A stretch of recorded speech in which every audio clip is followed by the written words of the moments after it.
Right, 17 November 2025, and today I'm excited to be giving you the mid-afternoon update, and so much has happened since morning. So I'm going to start with the short news, then I'm going to end with the long news. So let's start with Nyokayemabhunu. Nyokayemabhunu's case has now been taken to court. So for the first time, documents are now available for the case against Nyokayemabhunu. And according to a report that has just been given by General Stole, the documents have now been made available to both lawyers. So they've exchanged documents. That is the side of Nyokayemabhunu and the side of the Zimbabwe prosecutors. So for the first time, we're going to see the actual case that the government of Zimbabwe is using. Remember, today was the fraud case. So this case has now been postponed to the 2nd of December for pre-trial conference. And I believe that they're now combining the two cases.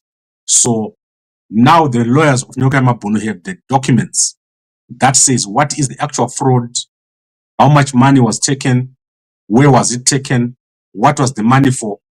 That is the evidence that is being given to the lawyers. And that case has been postponed to the 2nd of December. However, I'm going to play you this note at the end. There's been other developments. And if you go to Sarawaka updates, I've been watching Sarawaka very closely here today. And he's reporting that Jim Kunaka has appeared in court. So Jim Kunaka has appeared in court for the protests. So there was a protest that was held on the 17th of July. So he has appeared in court. And as you know, Jim Kunaka has been in custody for a long time. So right now we're in November, and I can see him appearing from outside. So if you look at this picture, you can see that he's appearing from outside. So I don't know at what point Jim Kunaka got out of jail. So how he got out, whether he was bailed, I do not understand how that happened. So Jim Kunaka has been bailed out at some point, which we don't know. However, it has also been revealed that many of the families of the people that are in jail are suffering. So Mazbaba Shanduko and some other people who were arrested, the war veterans, they are still inside, and a fundraiser has been opened for these people so that they can get food. So as we speak right now, an amount of $20 has been raised. So it's not funny, but only $20 has been raised. You guys, you want to support, but when it comes to paying, you don't pay. So I would like to ask you to assist, if you are able to assist with raising money. So it is very interesting for me to see people who, when there's a demonstration, they are the first people to say, let's have a demonstration, let's protest. Anafatso, Bakagara Kumbakwa was saying, hey, isuzo tuli vanhu ve-opposition, tuli revolution. But when it comes to donating even $10, they will hide, they will never be seen. So Assist Sarawaka is raising money for over 20 people that are in jail. Their families have got nothing to eat and they need support. Then let's go to Temba Mliswa. So Temba Mliswa has finally revealed what he said he was going to reveal. He has revealed that the church, the Catholic Church, did not take the land, did not receive the land. And he says the land was taken by Vice President Chiwenga and not by the church.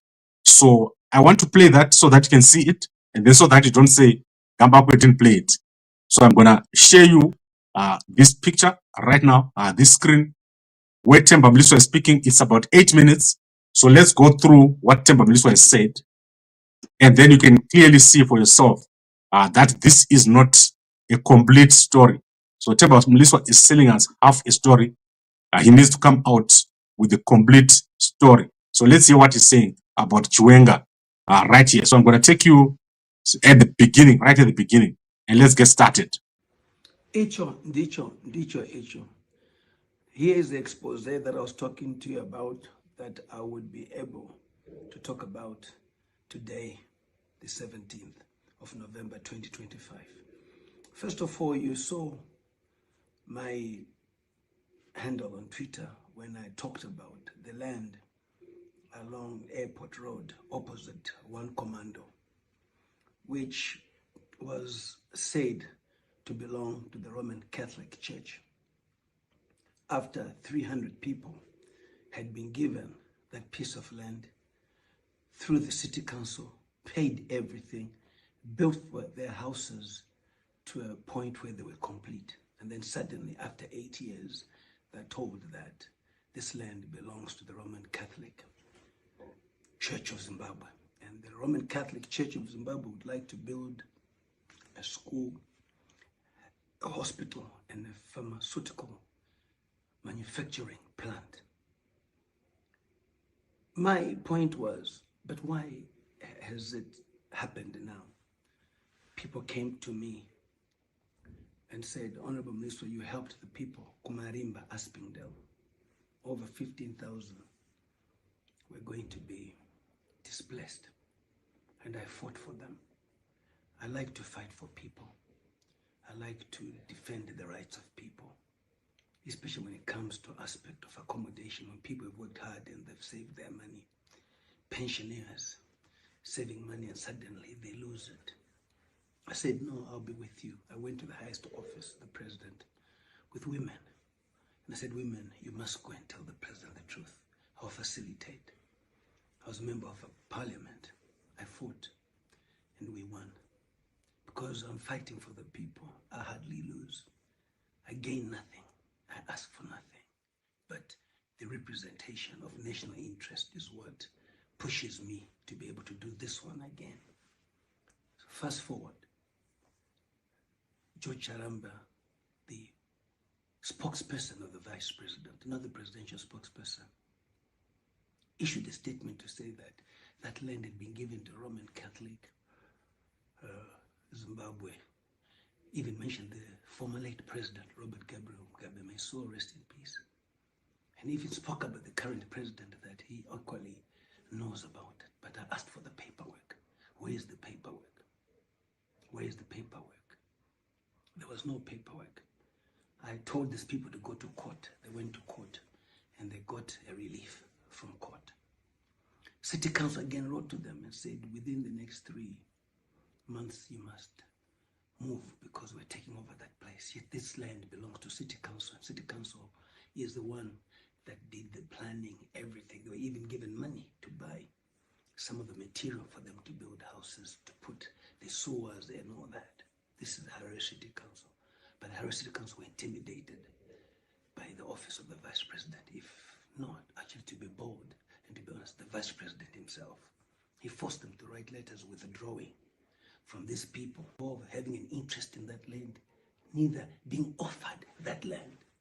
The Roman Catholic Church of Zimbabwe. And I'm happy because I said this church cannot be involved in this controversy. Neither can the vice president and the vice president can't be using the church to amass wealth for himself and George Charamba. So who then was this land for? When the Roman Catholic Church of Zimbabwe have said, imagine, we have nothing to do with that land. We never offered it. We never applied for it. Talk to City Council and the government of Zimbabwe.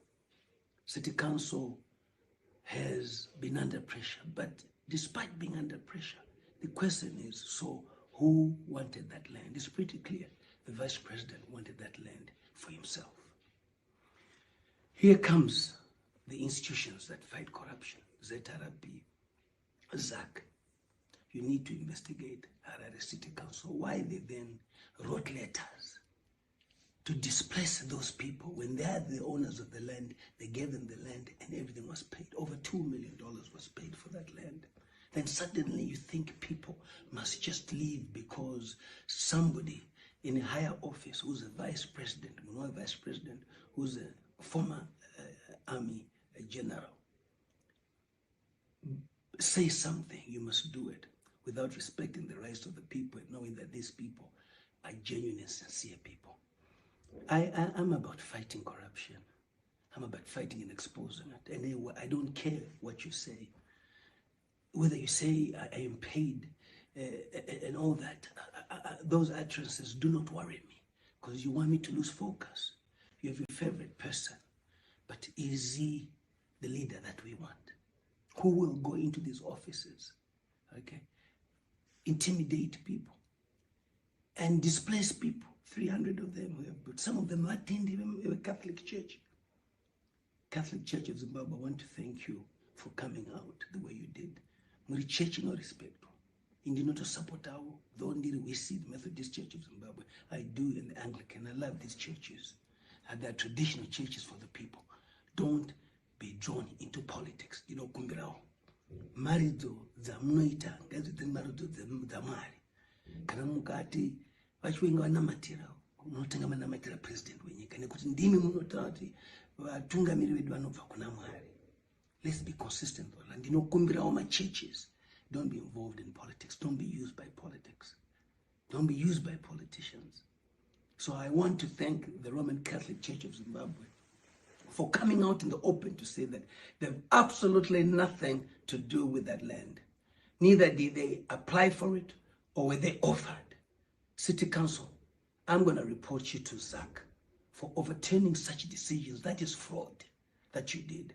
And if you overturn decisions of this nature because of certain powers, okay, you will go to jail like a joke. Musachike kuita basa renyu. Taura chokwadi. Mwari anopindira nenzira yake. Iye zvinezvi tsamba yanyorwa. How do you feel? George Charamba, you said that land was given to the Catholic. The president, Comrade Idi Mnangagwa, was part of it. The late president, Harare Mugabe, was part of it. And today, haunyare, the presidential vice president, spokesperson,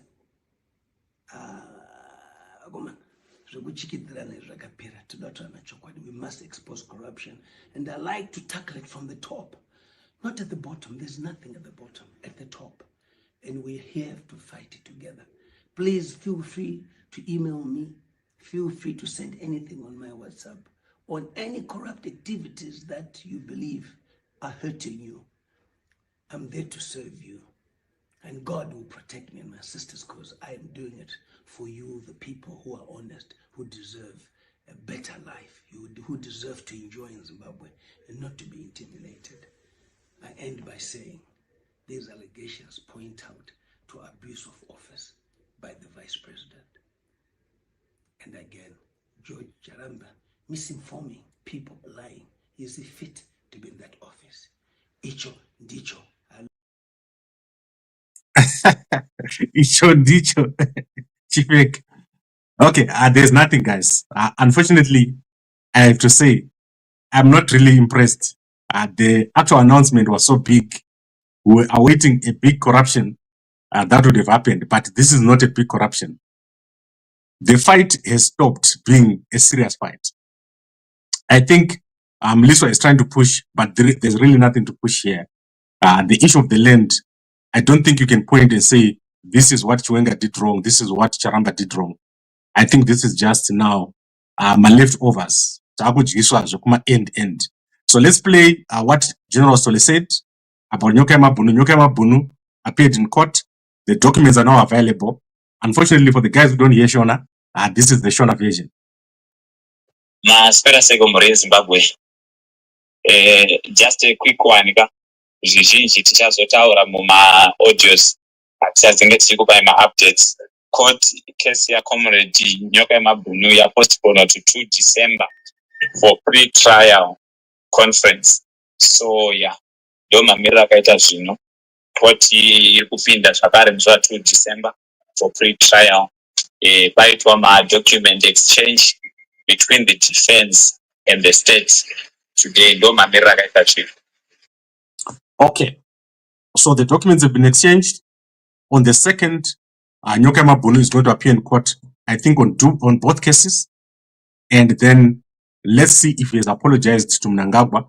We are waiting for him to record an audio. If he managed, I'll be able to bring it to you here. Also, remember, Jim Kunaka has appeared in court, and we said over 20 people need assistance who are currently in jail for the protests that took place when Sarwaka was over in Zimbabwe. So that is what we have, and quite an eventful day. Thank you very much, everyone, for watching. Let's look at the comments. But you pardon nevamwe wako why muchitamba nevanu. ED is trying to get back on Chiwenga because of the dossier. VP Chiwenga seems to be quiet and just listening. Now I'm standing to believe that Chiwenga is a silent assassin. We are no penga. Yes, Gambakwe, I saw you on 0.5 argue with DJ Holly. Did you guys manage to reach an agreement? I did not argue with DJ Holly. They called me. Tikamutuka. Yukuti pe. DJ Holly takamutuka sembwa. Takamutuka sembwa. DJ Holly. Takamutuka ndakumusha. Unorima. Instead of kusukura Cape Town uchinyeba. So ngaende kumusha mpana uya. Ana chino. No sound. Yes, pasine vanu vasina sound. Urimu zanu, rubbish. Makapusa. Muchikutaura zvikuti zanu. MDC, CC. Muchifane nzara mese. Muzimbabwe pana siri kufane nzara here. A zanu person ufane nzara. CC person urufane nzara. Chavangu urufane nzara. Makapusa. Muchitizwa zvikuti zanu, CC, zanu, chichi, mapati zvese. Come together and fix your country. Siyai zvemapati. Gambakwe did withdraw from M31. We dissolved M31. We did not withdraw. All right. I would like to thank all of you for watching. And I'll see you guys a little bit later. I'll try to wait for, there's something I'm waiting for. As soon as it comes, we are going to give you that update.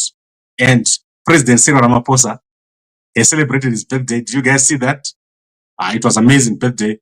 And also Munenza bus has had another accident this morning. So if you go online, you see that Munenza has crashed again this morning. So they hit this Honda Fit here. So that was the bus, and I'm not sure where exactly it was going, but this has happened less than an hour ago, or about 2 hours ago. Munenza bus has crashed into that Honda Fit, and I saw people milling around. It's terrible what is happening with these buses. Roads are slippery, and people are getting injured. So please be very careful. If you're traveling, make sure you don't travel at night, don't travel at high speeds, and be safe. Most people who travel know what I always say. Don't travel after 6 p.m. Don't travel before 6 a.m. And also be careful of the roads. Thank you very much, everyone, for watching. And a good day to you all.